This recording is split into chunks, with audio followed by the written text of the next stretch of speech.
E amém. Deus abençoe nossas crianças. Abra sua Bíblia, querido irmão, lá em Gênesis, capítulo de número 3. Gênesis, capítulo número 3. Nós vamos ler do versículo 1 até o versículo de número 7. O texto está aí já projetado para você. Você também tiver com a sua Bíblia, abra a sua Bíblia, acompanhe a leitura na sua Bíblia, sempre importante. Faça aí suas anotações para guardar no seu coração aquilo que o Senhor vai ministrar a você nessa manhã. A palavra de Deus, irmãos, diz assim: ora, a serpente era o mais astuto de todos os animais selvagens que o Senhor Deus tinha feito.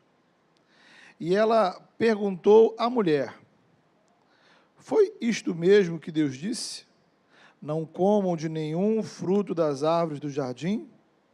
Respondeu a mulher à serpente: podemos comer do fruto das árvores do jardim. Mas Deus disse: não comam do fruto da árvore que está no meio do jardim, nem toquem nele, do contrário vocês morrerão. Disse a serpente à mulher: certamente não morrerão. Deus sabe que no dia em que dele comerem, seus olhos se abrirão e vocês, como Deus, serão conhecedores do bem e do mal.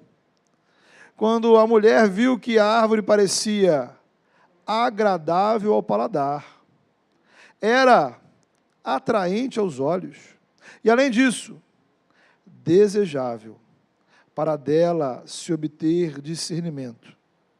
Tomou do seu fruto, comeu-o e o deu a seu marido, que comeu também. Os olhos dos dois se abriram e perceberam que estavam nus. Então, juntaram folhas de figueira para cobrir-se. Amém. Queridos, capítulo 3 do livro de Gênesis forma, junto com os capítulos 1 e 2, né, essa estrutura, capítulos 1, 2 e 3 de Gênesis, é o pano de fundo básico para você compreender toda a realidade espiritual do mundo ao nosso redor. Se, digamos assim, um extraterrestre viesse à Terra, um marciano desses aí, chegasse aqui e você tivesse que explicar o mundo, certamente você deveria ler os capítulos 1, 2 e 3 de Gênesis.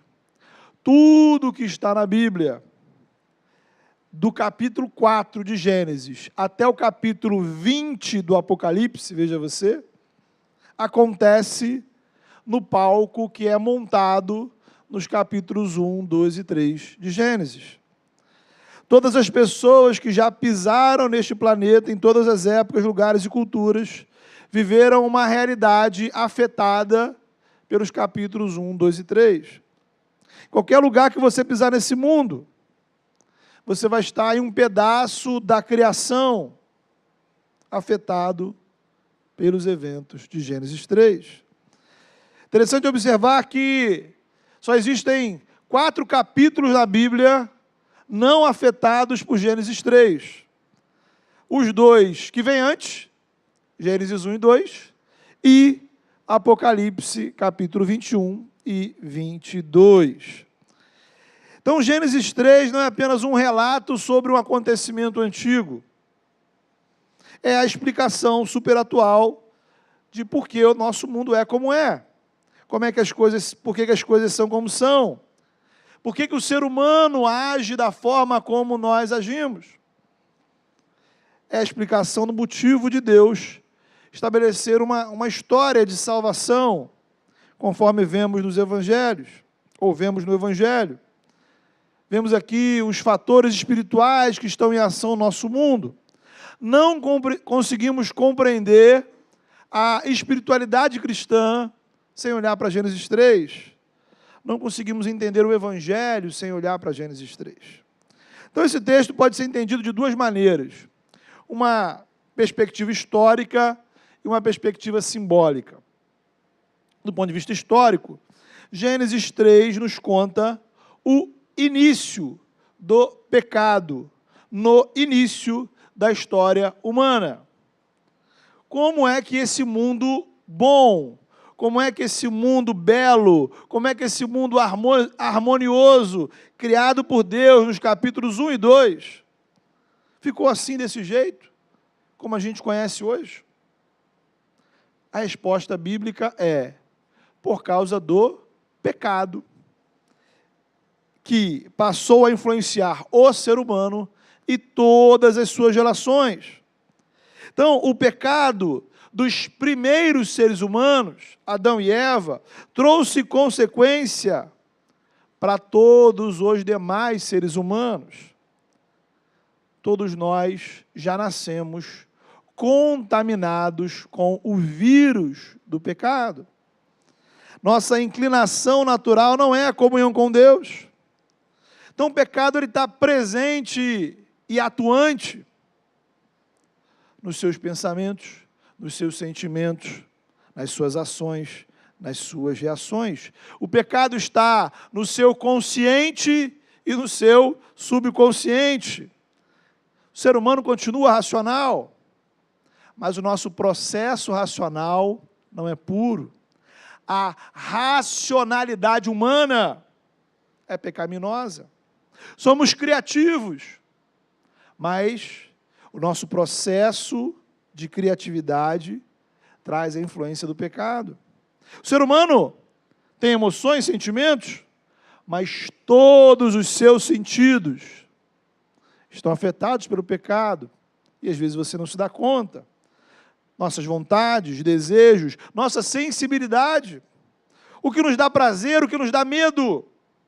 O que nos traz ansiedade, o que nos dá alegria. O que se passa em nossa pele, o que se passa dentro do nosso coração. Tudo isso traz as marcas do pecado. Não amamos como deveríamos. Não sabemos receber amor como deveríamos. O ser humano continua relacional. Temos colegas, amigos, família, diversos tipos de relações, mas cada uma delas está afetada pelo pecado. Construímos amizades, comunidades, cidades, sociedades, e todas elas estão afetadas, baseadas em valores pecaminosos. O ser humano continua sendo religioso, mas toda a espiritualidade que nos gestou, ao invés de nos levar ao relacionamento verdadeiro com Deus, nos empurra para superstições, idolatrias, ritualismos, religiosidades, ideologias. Portanto, o pecado atingiu a sua biologia, a sua mente, a sua saúde, a sua cultura, todos os aspectos da nossa vida em sociedade. Esse é o resultado de Gênesis 3. Então, quando você olha para dentro de você, ou quando você olha ao seu redor, para qualquer área da vida humana, nós precisamos considerar este fator. O pecado está lá. O pecado está lá. A marca do pecado está tanto no que você vê, veja você, quanto na sua maneira de interpretar o que você está vendo. Isso nos leva a um segundo aspecto da leitura de Gênesis 3. Ao mostrar o que aconteceu com Adão e Eva, o texto nos ensina a lidar com a dinâmica do pecado em nossa realidade. Em certo sentido, as táticas do mal continuam sendo as mesmas. O diabo não é muito criativo. De forma que, por um lado, a gente está, ou continua, sob a maldição do erro, do pecado original de Adão e Eva. Mas, por outro lado, nós estamos numa posição semelhante a Adão e Eva, porque todos os dias nós lidamos com a tentativa do inimigo de nos afastar de Deus. Por isso é importantíssimo a gente ler a história e ter atenção aos detalhes da história. É o que vamos fazer. Então, imagine você, como toda história começa, né? Era uma vez um belo casal, vivendo em um lindo jardim, tudo maravilhoso, sabe? O clima do almoço de casais, tudo romântico. Alegria pairava no ar. Todos rindo à toa, muito amor. E um dia, Dona Eva, passeando pelo jardim, observando os detalhes da natureza que Deus criou, uma serpente começa a falar com ela. Então essa é daquelas histórias que os animais falam. E esse é o menor dos problemas. Sabe aquela frase? O estranho não é o animal falar com a gente. O estranho é a gente responder. Né? E tudo começa a ficar errado exatamente quando Eva dá atenção à serpente. Repare em como a serpente começa a conversa. Foi assim que Deus disse: não comereis de nenhuma árvore do jardim? Meu irmão, minha irmã, nesta simples frase há já um abismo impressionante. Porque ela, para início de conversa, ela já semeia no coração de Eva uma insinuação mentirosa. E esse seria o primeiro teste de Eva. A serpente pergunta a ela sobre o que Deus tinha dito. Será que ela lembrava o que Deus tinha dito?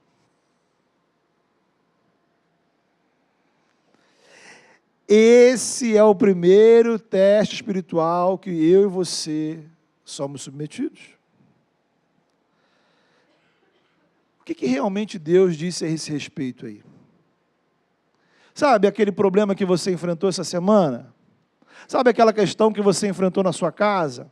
Sabe aquele pensamento que está aí na sua mente, na sua alma, há alguns dias?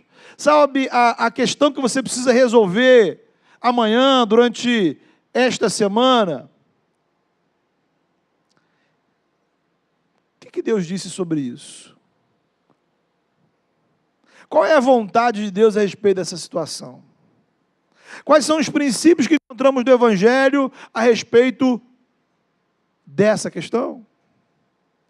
Muitas vezes, irmãos, nós nem sequer fazemos essa reflexão. Em nosso dia a dia, nas escolhas e decisões do cotidiano, o normal, o nosso modo automático, é colocarmos os nossos interesses pessoais, nossas vontades, nossas opiniões, como fator principal na hora de decidir. O que importa é se me faz bem, o que importa é se me agrada, será que vai ser vantajoso para mim? Às vezes, irmãos, nós facilitamos o trabalho do diabo. Veja você. Ele começa perguntando: o que foi que Deus disse a esse respeito? E você responde: eu não tenho a menor ideia. Então, você que critica Eva, já se dê conta que muitas vezes você está numa posição muito pior do que ela. Você não tem a menor ideia do que Deus disse a esse respeito. O que indica que, possivelmente, você não está nem um pouco interessado na vontade de Deus a esse respeito, o que, em conclusão, significa que você está pronto para negociar com Satanás. Você está aberto a propostas. E, claro, o diabo tem algumas para você. Talvez até você já esteja seguindo algumas ideias. Quantas pessoas, ao serem perguntadas o que foi que Deus disse, simplesmente respondem: não estou interessado. já tomei a minha decisão, já fiz a minha escolha. Gente que tem entrado por caminhos perigosos, destrutivos, que é o caminho do pecado. Então, meu irmão, minha irmã, precisamos aprender a buscar a vontade de Deus para as nossas vidas. É isso que Jesus nos ensina quando Ele fala de buscar o reino de Deus em primeiro lugar. O reino de Deus.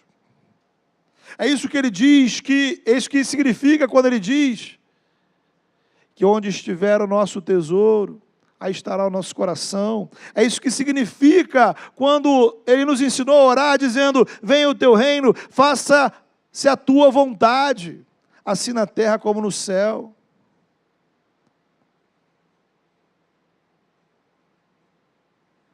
Foi isso que Jesus orou, quando diante do drama da cruz, Ele disse: Senhor, faça-se conforme Tu queres. Precisamos ouvir e meditar mais na palavra para guardar no coração os princípios de uma vida segundo a vontade do Senhor. Precisamos orar buscando a direção do Senhor para as nossas vidas. Óbvio, né? Isso não quer dizer que em cada situação assim que você passa, Deus vai te dar algum tipo de revelação secreta, especial, né? Senhor, me deu uma revelação, eu devo vestir azul ou branco, né? Devo comer hambúrguer ou pizza, devo assistir filme ou série, devo marcar na prova a letra A ou a letra C. Não se trata disso, e a gente não pode banalizar a vontade do Senhor. Para 99,9% das situações da vida, Deus deixou em sua palavra princípios muito específicos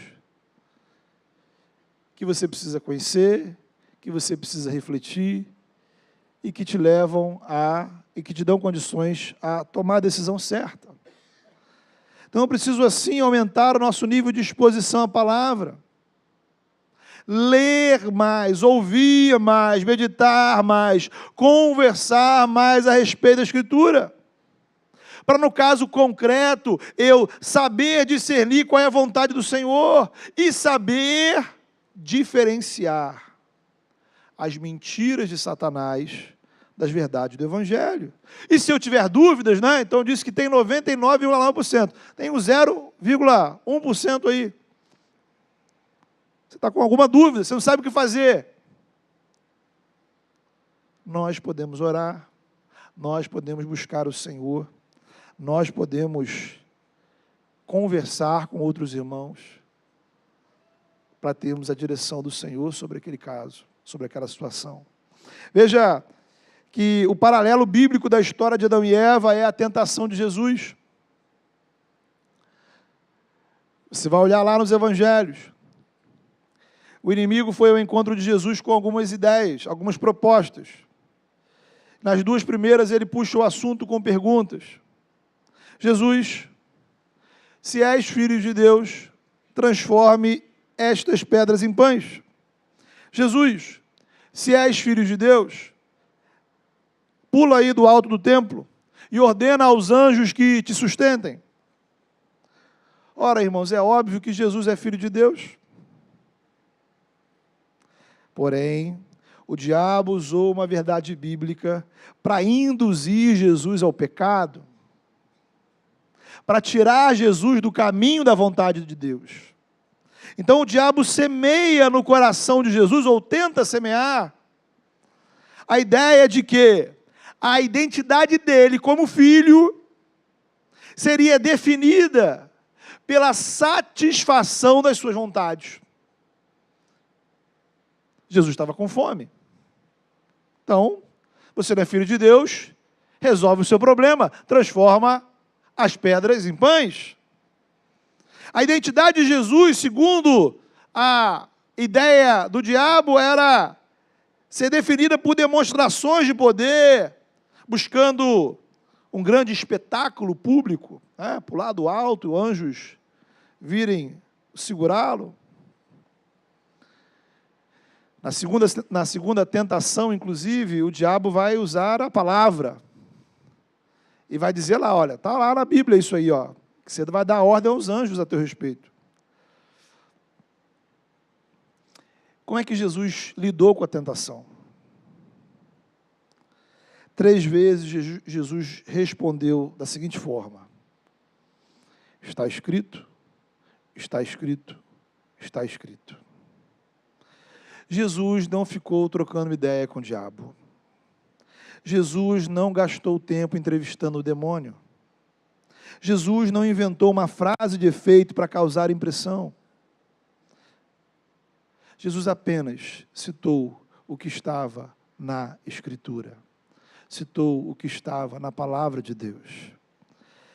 Então, meu irmão, minha irmã, se Jesus, que é o Filho de Deus, santo, sem pecado, enfrentou o desafio da tentação recorrendo à palavra, como é que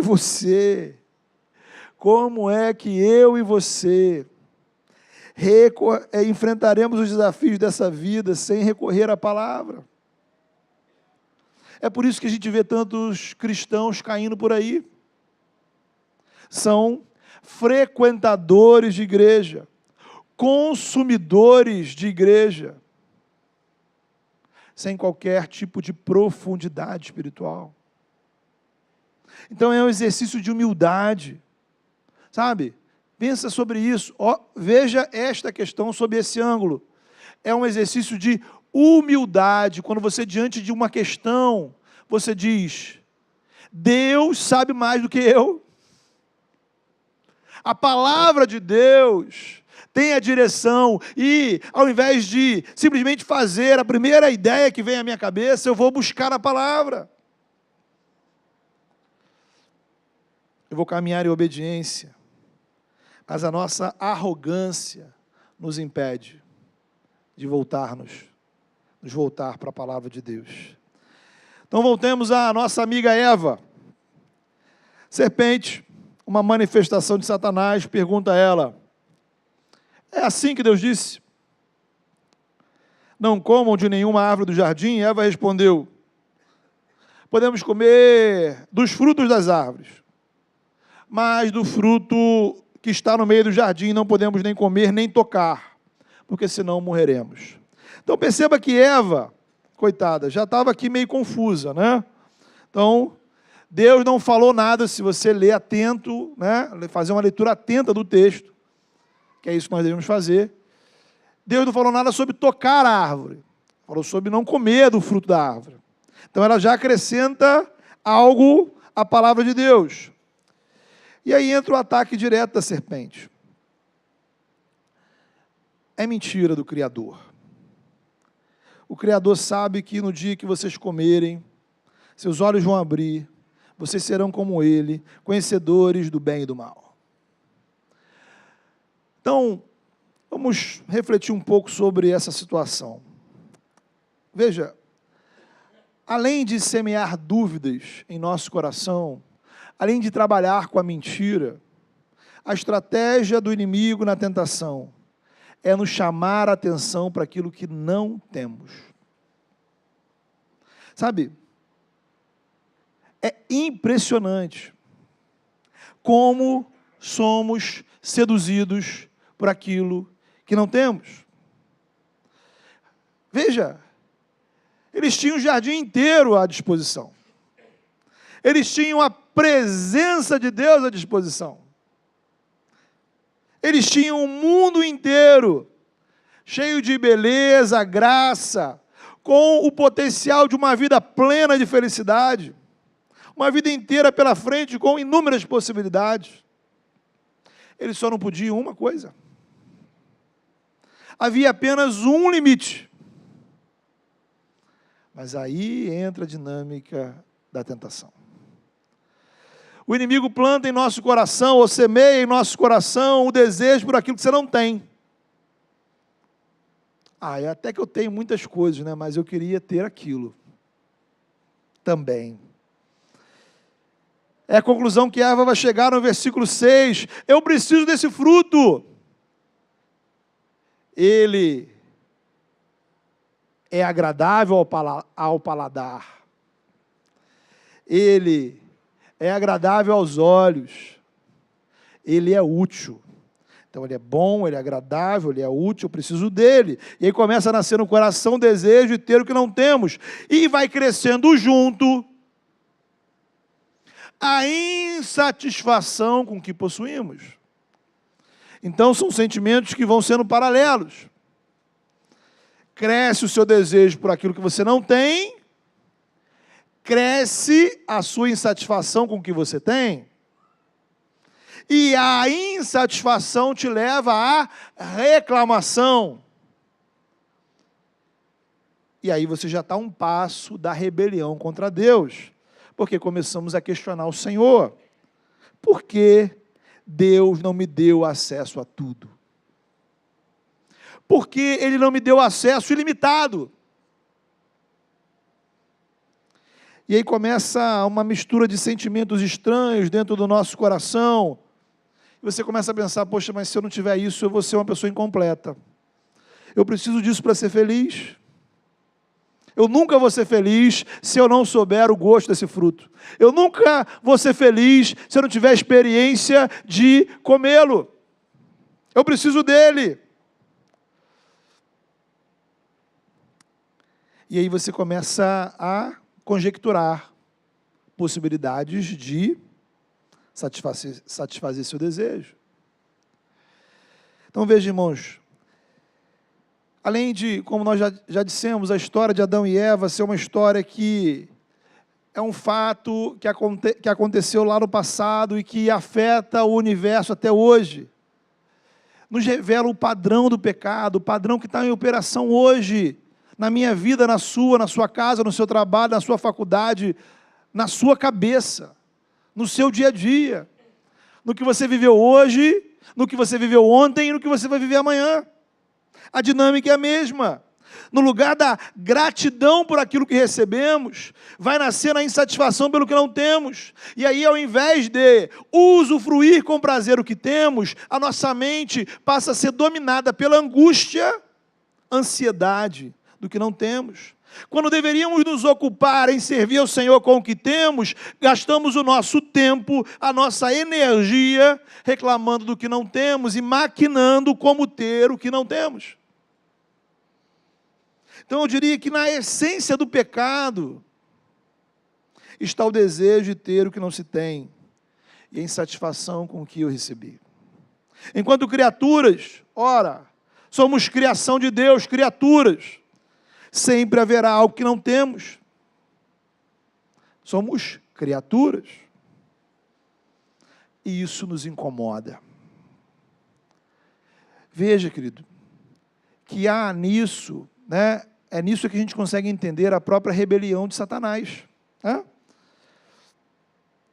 A Bíblia não nos dá muitos detalhes, mas fica muito claro, né? Qual a identidade do diabo? Né? De onde ele veio? Ele é uma criatura de Deus, que em algum momento se rebelou contra o Criador. A pergunta é, por qual motivo ele se rebelou contra o Criador? Porque, embora ele tivesse muito, ele queria mais.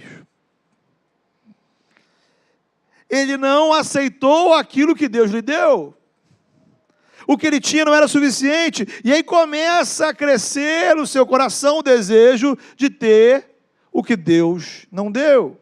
E aí cresce o questionamento da autoridade de Deus. E aí vem a rebelião. É o que ele propôs para Eva. Então, meu irmão, minha irmã, muito cuidado. Muito cuidado com os seus desejos. Muito cuidado com as sementes de desejo e de insatisfação que são plantadas no seu coração. Cuidado com desejos que, na verdade, já foram plantados, já estão crescendo. E ao invés de você cortar, você vai alimentando. Você está instigando. Você está cultivando desejos pecaminosos. Porque não são da vontade de Deus. Dentro da sua mente, dentro do seu coração. É óbvio que, necessariamente, nem todo desejo, né, de algo que eu não tenho vai ser em si pecaminoso. Então, é importante fazer essa ressalva. Veja, a Eva, né, não tinha filhos. Então, ela desejar um filho não era pecado. Um desempregado deseja um emprego. Um profissional deseja ser bem-sucedido. Uma pessoa que a gente ama está doente, a gente deseja que ela seja curada. Você está trabalhando e faz plano de coisas que você não tem, mas quer ter. Uma casa melhor, novos eletrodomésticos, um carro, enfim. Um cristão deseja que os seus amigos e familiares se convertam. Então, nem tudo que eu desejo, nem sempre que eu desejo o que eu não tenho, isso em si é pecaminoso. O problema é quando esse desejo se torna uma obsessão.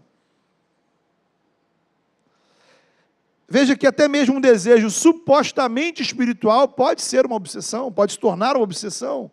E, de repente, nós nos tornamos fanáticos. E a busca religiosa obsessiva vai trazer dor para mim e dor para as pessoas ao meu redor. Quantos crimes acontecem por causa do desejo de se obter o que não se tem?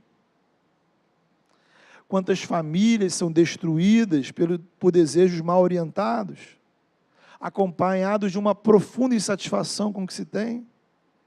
Quantas pessoas estão emocionalmente, mentalmente adoecidas, dominadas pela angústia de ter o que não se tem e pela impossibilidade de ter prazer no que se tem. Então, na linguagem da teologia, a gente chama esse desejo de ídolo. Esse desejo se transformou num ídolo do seu coração. E esse ídolo acaba definindo a sua identidade. A sua existência gira em torno de algo que você gostaria de ter. E, meu irmão, a gente precisa ser realista. Há coisas que nessa vida, de fato, nunca teremos. Nunca teremos. Há desejos nesse mundo, nessa vida, que nunca iremos satisfazer. Inclusive porque há coisas que não são para você. Às vezes, e é importante você trabalhar com essa hipótese, o melhor para a sua vida é não ter isso, como era o caso de Adão e Eva. Então, lembre-se, você é definido não por aquilo que você não tem. Sua identidade é definida pela sua relação com Deus. Sua identidade foi estampada em você pelo Criador, quando você foi construído por Ele, a imagem e semelhança dEle. Você é filho de Deus. Deus enviou Jesus. O Filho de Deus se tornou homem, viveu entre nós, morreu na cruz, ressuscitou, está exaltado ao lado de Deus Pai. E toda essa obra, não para que todos os seus desejos fossem satisfeitos, mas para que você fosse reconciliado com Deus, para que você pudesse ter paz com Deus, para que você pudesse andar com Deus, para que você fizesse parte do povo de Deus. Salvação. Você tem desejos, você tem sonhos, você tem projetos em seu coração, apresente-os ao Senhor. E ore como Jesus: Senhor, faça como Tu queres e não como eu quero. É pelo exercício de uma oração sincera, irmãos. É pelo meditar na palavra de Deus que nós vamos limpando o nosso coração das sementes malditas lançadas pelo inimigo. Então, há desejos que são de Deus e há desejos que não são de Deus. Há desejos, sonhos e projetos que te levam a ser uma pessoa abençoada e outros que não. Como diferenciá-los? Oração, palavra, oração, palavra, oração, palavra. Alguns poderiam chamar essa linha de raciocínio de uma espécie de teologia dos acomodados, né? Mas não é. Mudar, crescer, melhorar, avançar, progredir, transformar, são verbos que combinam com o Evangelho. A questão passa pela motivação do seu desejo. Por que eu quero ter o que eu não tenho? Há várias razões. Às vezes a motivação é a comparação. Eu quero ter porque o outro tem. Ele postou, eu vi que ele tem, e agora eu quero ter igual a ele. Não posso ser inferior. Às vezes é a vaidade. Eu quero ter para ostentar que eu tenho. Orgulho. Quero mostrar para as pessoas que eu sou capaz. Eu também tenho condições. Às vezes é só maldade mesmo. Só desejo de vingança, né? Eu quero ter para que o outro não tenha. Eu quero ter para prejudicar o outro, para machucar o outro. Mas nem sempre é assim. Podemos ter motivações legítimas, né?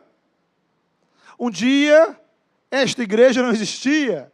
Um dia nós desejamos a existência da igreja, nós sonhamos com a existência da igreja, e louvado seja Deus. Este é um desejo completamente de acordo com a vontade de Deus.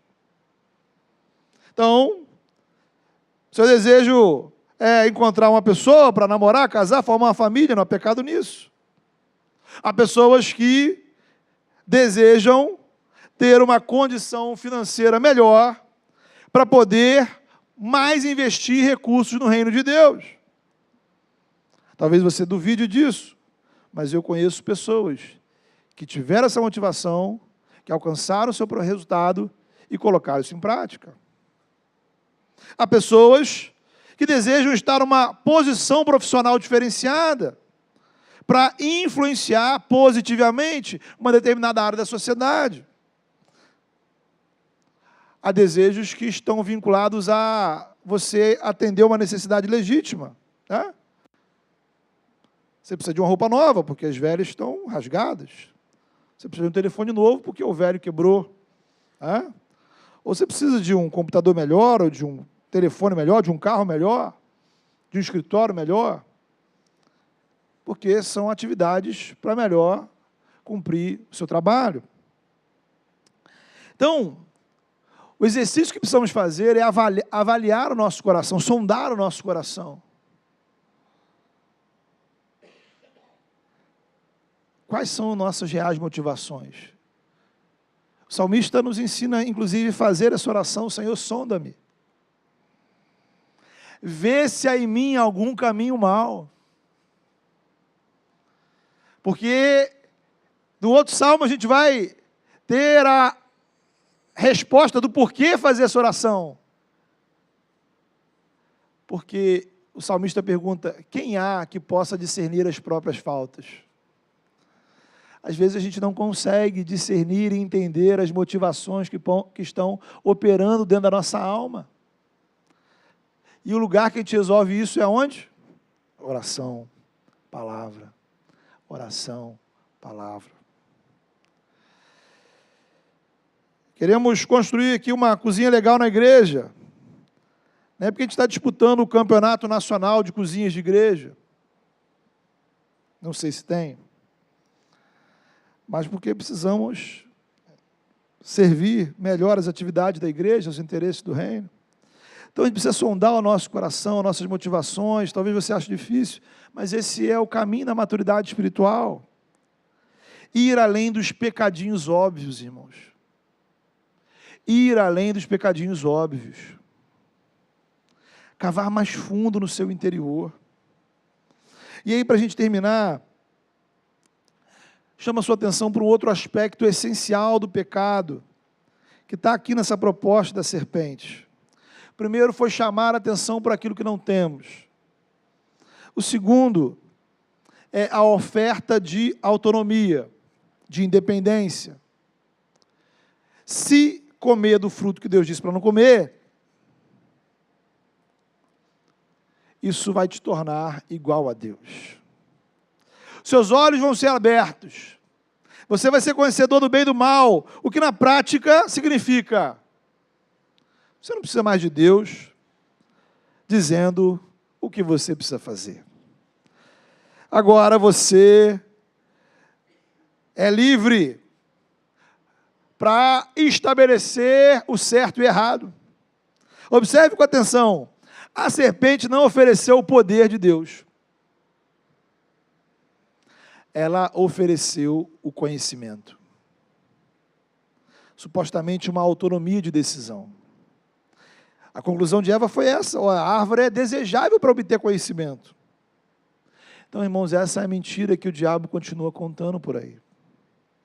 Aqui ele usou serpente, mas ele pode usar a gente diferente.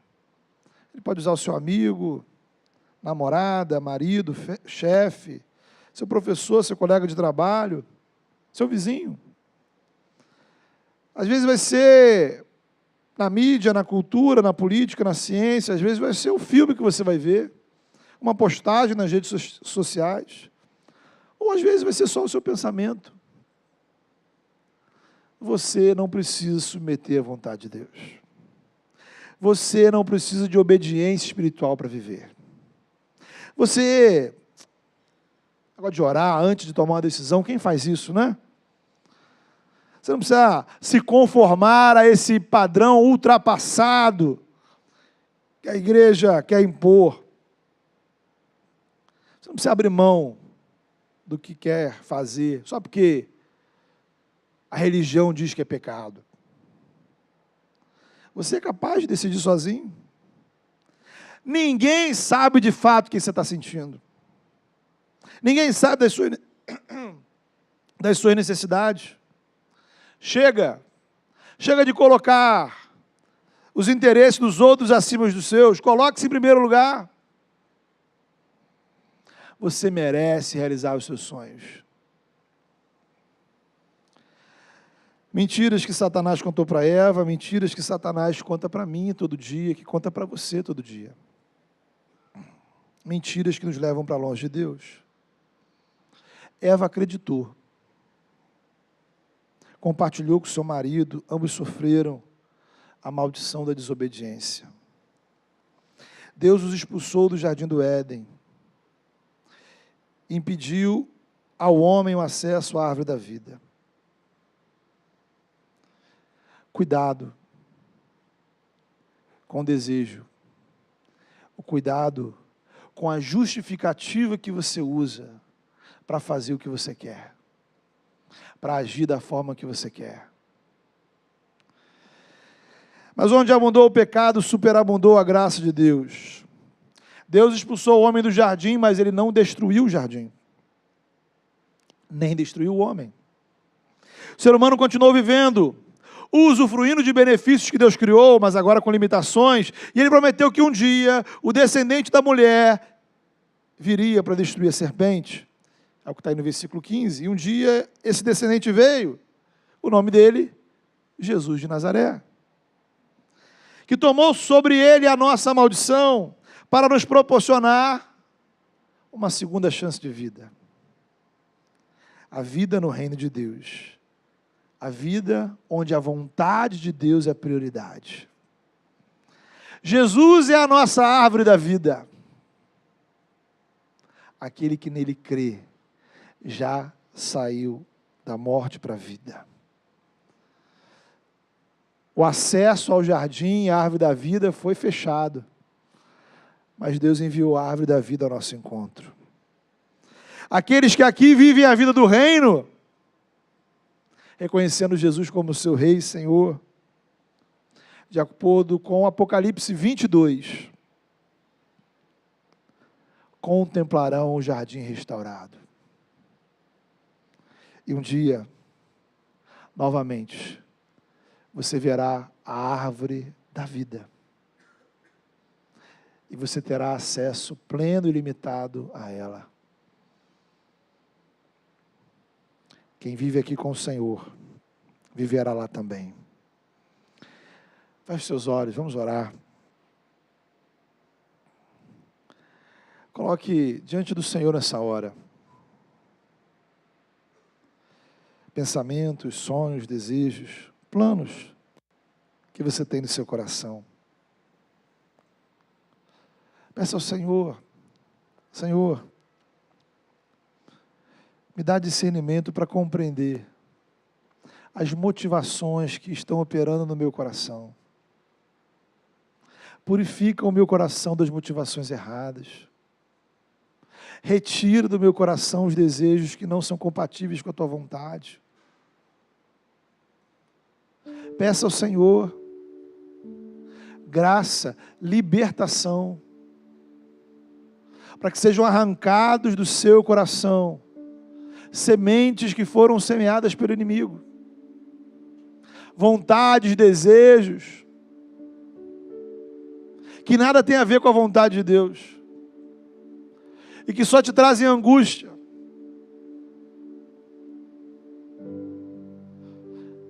Peça ao Senhor discernimento, para você compreender o que você deve desejar, mas ao mesmo tempo, peça ao Senhor gratidão, gratidão por aquilo que Ele te deu, que o desejo de ter mais não tire de você o prazer, a alegria, a gratidão, a celebração com aquilo que o Senhor já colocou na sua vida. Porque o que você tem, em todas as áreas, o que você tem, foi o Senhor quem te deu.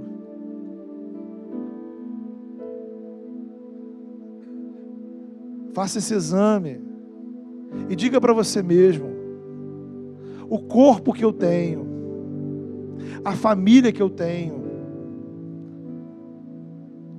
as experiências que eu tenho, a igreja que eu tenho, o trabalho que eu tenho, foram dados por Deus. Foi o Senhor quem te deu. Em todas essas áreas você pode ter crescimento, você pode ter aperfeiçoamento, mas que seja o Senhor a guiar você, não seja o seu próprio coração, não seja a sua própria mente, não sejam as suas próprias motivações, não sejam inclinações que sejam plantadas do mundo em nossas vidas. Fale com o Senhor.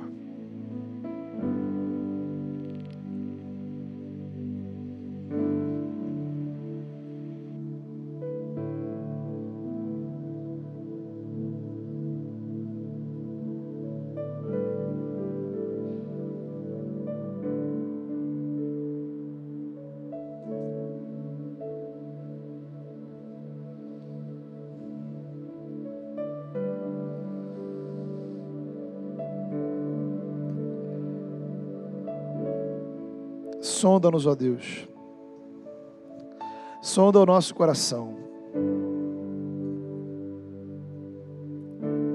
sonda, Senhor, o que há por detrás, ó Pai, dos nossos desejos, vontades, ó Pai. Sonde as nossas motivações, os nossos interesses.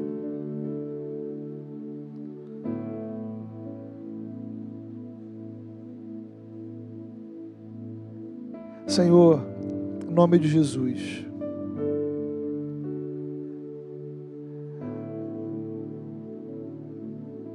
venha arrancar do nosso coração sementes, ó Pai, malignas, sementes, ó Deus, que só tem a ver com vaidade, que só tem a ver com pecado, com motivações pecaminosas. Limpa, lava, purifica, renova e faz do nosso coração um solo, ó Pai, uma boa terra, uma terra, Senhor, onde prospere, Senhor, as sementes da Tua vontade, as sementes do Teu reino, as sementes, ó Pai, compatíveis com a Tua palavra, as sementes, ó Pai, plantadas pelo Senhor. regadas, ó Pai, pela Tua graça, alimentadas, ó Deus, pelo agir do Teu Espírito, cujo fruto, Senhor, é a Tua glória, cujo fruto, Senhor, é o crescimento do Teu reino, cujo fruto, Senhor, é a bênção, Senhor, sobre as nossas vidas, a bênção, Senhor, sobre as nossas famílias, a bênção, Senhor, sobre a Tua igreja. Dá-nos discernimento espiritual, Senhor, para cavar mais fundo, Senhor, para olhar, Senhor, além dos pecados óbvios. E quantas vezes, ó Pai, temos caminhado em obsessão, uma obsessão que tem trazido angústia, quantos ídolos, ó Pai, há dentro do nosso coração. Liberta-nos, ó Deus, cura o nosso coração. Quantos servos seus, ó Pai, tomados de angústia, ansiedade, por aquilo que não tem. Talvez, ó Pai, porque não deveriam ter, porque não é a Tua vontade que tenham. Dá-nos a graça do contentamento, Senhor. Ao mesmo tempo, Senhor, nos ajuda a cultivar os desejos legítimos, ó Pai, com dedicação, com oração, com base na Tua palavra, com empenho, com responsabilidade, para que possamos sim avançar em todas as áreas, ó Pai, na vida com o Senhor, na vida devocional, na vida da igreja, na vida profissional, na vida financeira, na vida emocional, na vida familiar. Mas que esse crescer e esse avançar sejam conduzidos pelo Senhor, para a Tua própria glória, Senhor. Que não apenas os resultados, mas os caminhos que trilharmos sejam caminhos do Senhor. Que o processo de decisão e escolha sejam processos, ó Pai, baseados em oração e no meditar da Tua palavra. Sonda o nosso coração, Senhor. Vê se há em nós algum caminho mau e nos mostra, nos constrange para o novo coração na Tua presença. Ajuda-nos a servir ao Senhor como igreja, Senhor, com motivações sinceras, ó Pai. Ajuda-nos a alegrar com o que temos, ó Pai, e desejar aquilo que o Senhor propõe para nós. Coloque em nosso coração os desejos do Teu reino como igreja, para que possamos caminhar olhando alto, Senhor, olhando para a Tua glória. Nosso padrão não é o mundo, nem a sociedade, nem as redes sociais. O nosso padrão é o Teu reino. Somos filhos do Teu reino. Somos homens e mulheres plantados no jardim do Teu reino. Que possamos agir conforme a nossa cidadania, Senhor. E dar-nos a esperança. A esperança, Senhor, daquele grandioso dia em que estaremos com o Senhor e o Senhor mesmo nos levará à árvore da vida, porque Jesus é a árvore da vida, Senhor, e a vida do Senhor está disponível para nós nele. Obrigado, ó Pai, pelo Evangelho. Louvado seja o Teu nome, Senhor. Que aqueles, ó Pai, que aqui chegaram, Senhor, e ainda não, Senhor, se alimentaram da vida que o Senhor tem para eles, que nessa manhã, que nesse culto, por fé, em oração, em entrega, eles possam dizer: Senhor, dai-me dessa árvore, dai-me desse fruto, porque eu preciso da vida que o Senhor tem para nós. Que os sedentos e famintos sejam alimentados, ó Deus, pelo alimento que vem do céu, para a glória do Teu nome, em nome de Jesus. Amém.